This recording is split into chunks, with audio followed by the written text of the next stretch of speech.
তো সুপ্রিয় দর্শক, আসসালামু আলাইকুম। আশা করি সকলেই ভালো আছেন। মুমিন ইলেকট্রনিক্স চ্যানেলের পক্ষ থেকে আপনাদের আন্তরিক শুভেচ্ছা ও অভিনন্দন।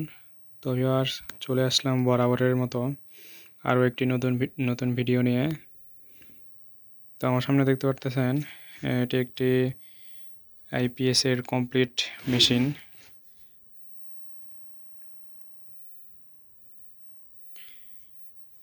তো প্রথমেই বলে রাখি, এই ভিডিওতে আমাদের মেশিন সম্পর্কে অনেকে অনেক কিছুই জিজ্ঞেস করে থাকেন।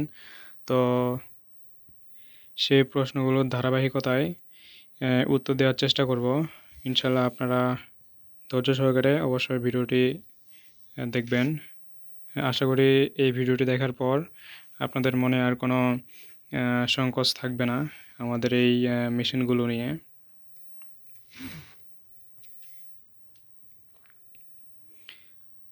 তো ভিউয়ার্স, চলুন কথা না বাড়িয়ে আমরা আমাদের কাজের দিকে এগিয়ে যাই। তো ভিউয়ার্স, এই মেশিনটি 1000 ওয়াট, 1250V 1000 ওয়াট। তো এই মেশিনটি আমার পাশের এলাকাতেই লাগাই দেওয়ার কথা আর কি, উনি অর্ডার করেছে।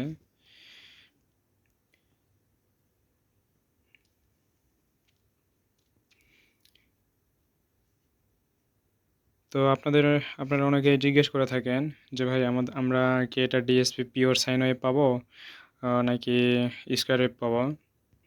তো আগে বলে রাখি, আমি কিন্তু স্কয়ার ওয়েভ মেশিন খুব কম রেডি করি। সব থেকে বেশি এখন ডিএসপি চলতেছে, এই জন্য আমি ডিএসপি রেডি করতেছি।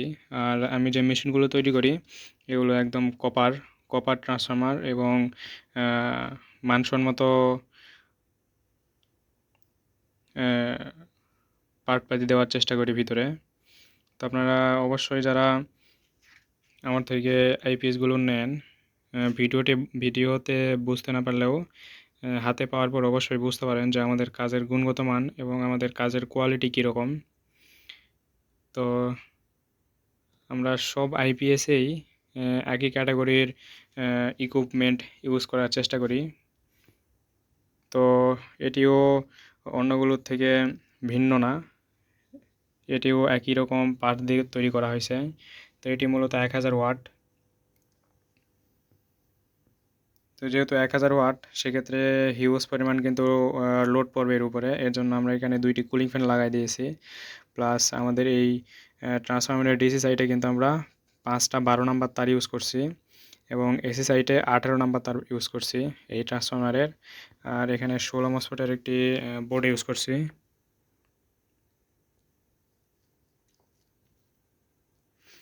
এবং মসফেট হিসেবে আমরা 3205 ব্যবহার করছি। আর এর থেকে সবথেকে দারুণ বিষয় হলো কি, আমরা আমাদের যে তারগুলো ব্যবহার করছি এগুলো কিন্তু অনেক মোটা, মোটামুটি 1200-1500 ওয়াটেও এটি হিট হওয়ার কোনো চান্স নেই এই আর কি। আর আমাদের মেশিনটি কিন্তু 100% অটো কাট সিস্টেম এবং 100% ফুল কাট ইউপিএস মোড কাজ করে। তো আপনারা অনেকে জিজ্ঞেস করে থাকেন যে আমরা আমাদের আইপিএসে ডিজিটাল ডিসপ্লে হবে কি না। তো অবশ্যই ডিজিটাল ডিসপ্লে হবে এবং আপনারা ডিসপ্লেতে কি কি ফিচার্স দেখতে পারবেন, তো এগুলো একটু বলি আপনাদের। তো প্রথমে আমি বলি, আমাদের আইপিএসের নাম এখানে শো করবে রেডিয়েন্ট আইপিএস, আমাদের কোম্পানির নাম। এসি ইন করা আছে, এখানে প্লাগ পরানি আছে। তো এসি ইন এতেও দেখাবে, যদি এসি ইন করা থাকে এসি ইন দেখাবে 245 ভোল্টেজ এসি ইন। এবং চার্জ ফুল হয়ে গিয়েছে, এই জন্য চার্জার অফ দেখাইতেছে। তো এখানে আরেকটি বিষয় বলে রাখি, আপনারা অনেকে জিজ্ঞেস করে থাকেন যে আমাদের যে ব্যাটারির চার্জ ফুল হয়ে গেলে আমাদের কি সামান্য কোনো অ্যাম্পিয়ারের চার্জ নেয় কি না।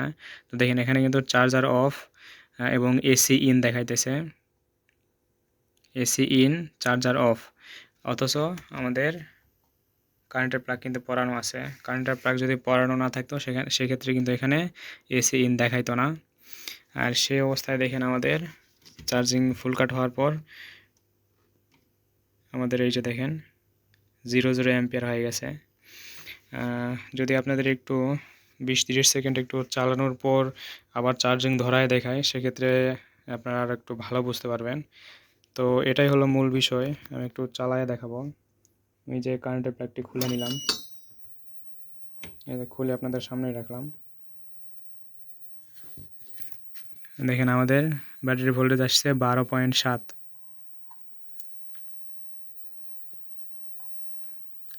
আচ্ছা 12.6। আচ্ছা আমরা একটু আরেকবার এখানে দেখেন এসি কিন্তু ইন কত ভোল্টেজ এটা কিন্তু দেখাই দিয়েছে না।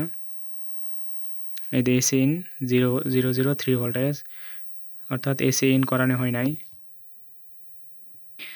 আর যখন কারেন্ট চলে যাবে, কারেন্ট চলে যাওয়া অবস্থায় বিষয়টা আপনাদের বলে রাখি যে এসি আউট 224 ভোল্ট, আর আমাদের এই যে এখানে দেখাইতেছে দেখেন 226-27 ভোল্ট, 2-3 ভোল্টেজের আপ ডাউন, ওটা বিষয় না।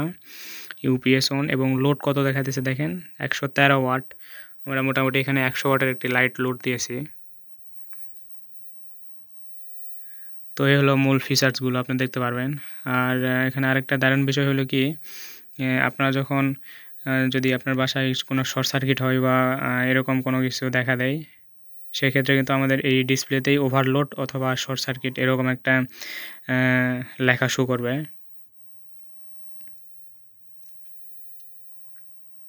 তো এই হলো মূল বিষয়। আচ্ছা আমরা একটু ওই যে রিকানেক্টিং এটা একটু দেখাই যে আমাদের ফুল চার্জে আমাদের কোনো অ্যাম্পিয়ার ধরে রাখে কিনা। আরেকটা বিষয় একটু দেখাই আপনাদের। আমাদের কিন্তু 100 ওয়াট লোড দেওয়া আছে। 100 ওয়াট লোডে আমাদের দেখেন 10 অ্যাম্পিয়ার মতো, 10-10.5 অ্যাম্পিয়ার মতো ব্যাটারি খরচ করতেছে। তো এটি অনেকে জিজ্ঞেস করে থাকেন। তো আমি একটু কারেন্টের প্লাগটি পরিয়ে দিই। আরেকটা বিষয় হলো কি, এখানে একটু বলি আমাদের এই আইপিএস কিন্তু অন আছে। এই যে দেখেন আমাদের আইপিএস কিন্তু অন আছে। তো এই অবস্থায় কিন্তু অনেকেই বলেন যে এই প্লাগ দুটোতে হাত দিলে কি শর্ট করে কিনা। তো এই যে দেখেন আমি কিন্তু হাত দিয়ে আছি, আমার কিন্তু কোনো শর্ট করতেছে না। আর এটাও বলে থাকেন যে ব্যাটারিতে কোনো এই কারেন্ট হয়ে যায় কিনা। আমি কিন্তু এটা হাত দিয়ে দেখাইতেছি, এটাতে কিন্তু কোনো সমস্যা হয় না। তো আমরা একটু কারেন্টের প্লাগটি পরিয়ে দিই। কারেন্টের প্লাগটি পরালাম। এই যে আমাদের কারেন্ট ইন হয়েছে। এই যে এসি ইন 244, 11 অ্যাম্পিয়ারের চার্জ নিতেছে, মোটামুটি 12 অ্যাম্পিয়ারের চার্জ নেবে। এই যে দেখেন সামথিং 12 অ্যাম্পিয়ার। তো একটু ডিসপ্লের দিকে খেয়াল করি, মোটামুটি 13.4।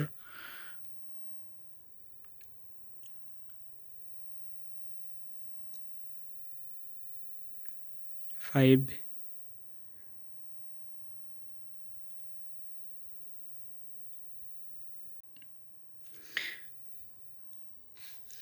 13.6 হয়ে গেছে। এটা আমরা 14.1 ভোল্টেজে ফুল কাট করে রাখছি। তো এটা ফুল হয়ে গেলে কিন্তু আমাদের এখানে আর অ্যাম্পিয়ার দেখাবে না।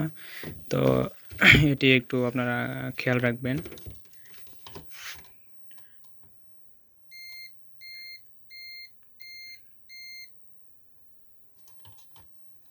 13.9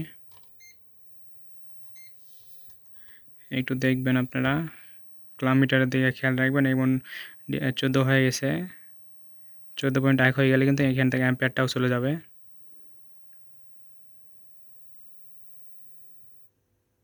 এই যে 14.1 হয়ে গেছে, আমাদের চার্জার অফ এবং এখানে অ্যাম্পিয়ারও চলে গেছে দেখেন।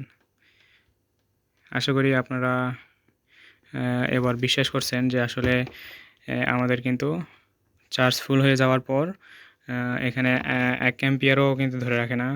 0.07, এটা কোনো অ্যাম্পিয়ার নয়, জাস্ট শো করতেছে আর কি।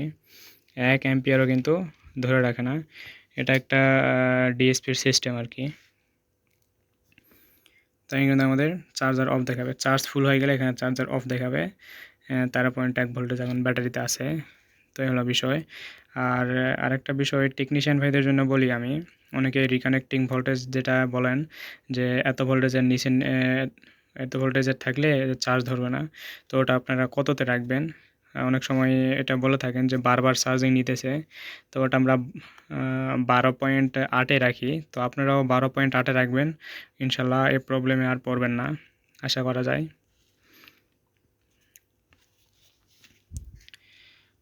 তো আমরা মোটামুটি চার্জিং অ্যাম্পিয়ারটাও দেখলাম, ফুল চার্জ অটো কাটও দেখলাম। এবার একটু লোড দিয়ে দেখা যাক আসলে কি অবস্থা হয়। তো চলুন আমরা একটু লোড দিয়ে দেখি।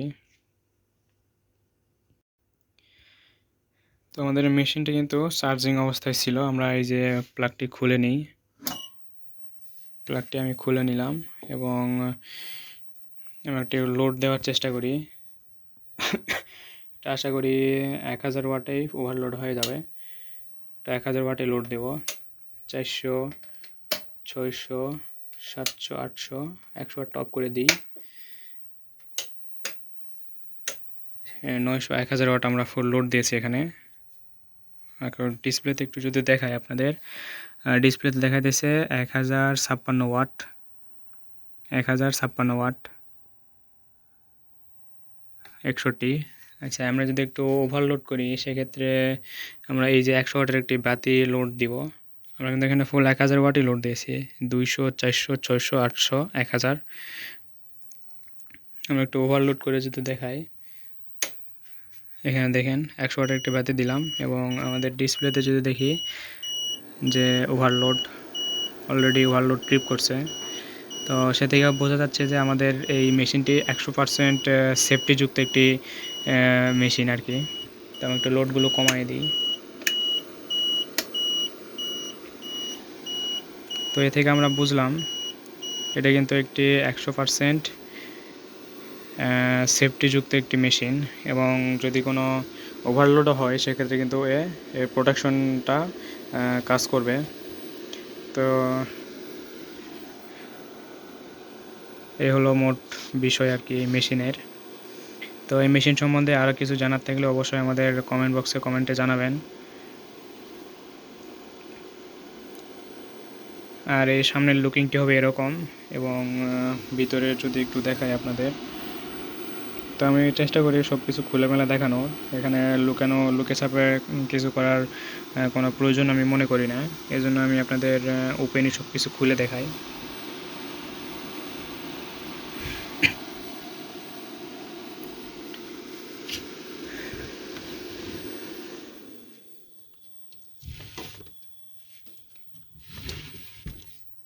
এর পিছনের লুকিংটি যে এরকম হবে।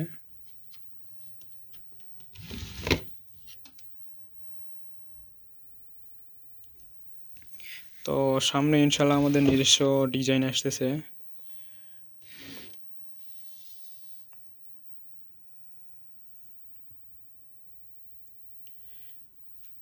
তো এই হলো মোট ভেতরের লুকিংটি। আর আমরা এখানে এই পাশে দুটি সুইচ করে দিয়েছি। তো এটি এই যে এই পাশের যে সুইচটি, এই পাশের যে সুইচ, এটি আমাদের চার্জিং হাইলো সিস্টেমের একটি সুইচ। তো এই সুইচটি করে দেওয়ার মানে হলো এখন কিন্তু গরম সময়, এই সময় কিন্তু কারেন্ট ঘন ঘন যাইতেছে আবার আসতেছে। তো ঘন ঘন যখন কারেন্ট যাবে সেক্ষেত্রে কিন্তু ও চার্জিংটা দেখা যাচ্ছে যে ব্যাটারিতে খুব কম চার্জ আছে। যখন নর্মাল মোডে চার্জ দেবেন সেক্ষেত্রে কিন্তু ও চার্জ অনেক ধীরে তুলবে। এটি দেওয়ার কারণ, যখন ঘন ঘন কারেন্ট যাবে সেক্ষেত্রে এই সুইচটি অন করে দিলে হাই অ্যাম্পিয়ারে চার্জ হবে। তো আর এই পাশে যেটা সুইচ করে দেওয়া হয়েছে এটা হলো স্পেশালি ইউপিএস মোড, যে ইটা আছে আমাদের সার্কিটটা এমনিতে ইউপিএস মোড, তাছাড়াও স্পেশালি ওটা করে দেওয়া হয়েছে। যদি এটা ইনস্ট্যান্টটা অন করতে অসক্ষম হয় সেক্ষেত্রেও ওই পিছনের ইউপিএস মোডের যে সুইচটা আছে ওইটা অন করে দিলে আপনাদের আর কোনো সমস্যা হবে না। আর এই মেশিনটি দিয়ে কিন্তু আপনারা ওয়াইফাই, অনু রাউটার প্লাস এদিকে কম্পিউটার আপনারা চালাতে পারবেন। সেক্ষেত্রে কিন্তু কম্পিউটার আপনাদের রেস্টার্ট নেবে না। আর এটি দেখেন যে 225 ভোল্টেজ আমাদের দাঁড়ায় আছে, এই 225 ভোল্টেজে কিন্তু দাঁড়ায় থাকবে। তো এই বিষয়টা আপনারা খেয়াল করবেন। আর যদি আপনারা কেউ আইপিএস মেশিন নেন সেক্ষেত্রে অবশ্যই ওয়াট অনুসারে নেবেন, ভিএ অনুযায়ী নেবেন না। অনেকেই এটা মনে করেন যে ভিএটাই আসলে ওয়াট, ধরেন যে 1000 ভিএ, অনেকেই মনে করেন যে 1000 ভিএটাই 1000 ওয়াট, কিন্তু এটা কিন্তু না। তো 1000 ভিএ 800 ওয়াট এরকম হয়। 1000 ভিএকে পাওয়ার ফ্যাক্টর দিয়ে আপনারা গুণ দেবেন, 0.8 দিয়ে গুণ দেবেন, তাহলে আপনারা পিওর কত ওয়াটের মেশিন নিতে চাচ্ছেন এটি আপনারা পেয়ে যাবেন। তো এই হলো মোট বিষয়। তো ভিউয়ার্স, ভিডিওটি বেশি বড় করব না, ভিডিওটি এতদূর পর্যন্তই, দেখা হবে অন্য কোনো ভিডিওতে। আর যারা মেশিন আমার থেকে নিতেছেন অবশ্যই একটু ধৈর্য সহকারে আমাদের সময় দেবেন হাতে। আপনাদের মেশিনগুলো ইনশাল্লাহ সামনের শনিবারে আপনাদের হাতে ইনশাল্লাহ পৌঁছে যাবে আশা করি। তো এদিকে কিন্তু আমাদের এই যে কাজগুলো চলমান, আমরা কিন্তু হিউজ পরিমাণ প্রোডাকশন করতেছি এখন। এই পাশে কিন্তু মোটামুটি অনেক ভালো আকারে কাজ চলতেছে। তো সুপ্রিয় দর্শক, ভিডিওটি এতদূর পর্যন্তই, সকলেই ভালো থাকবেন। আসসালামু আলাইকুম।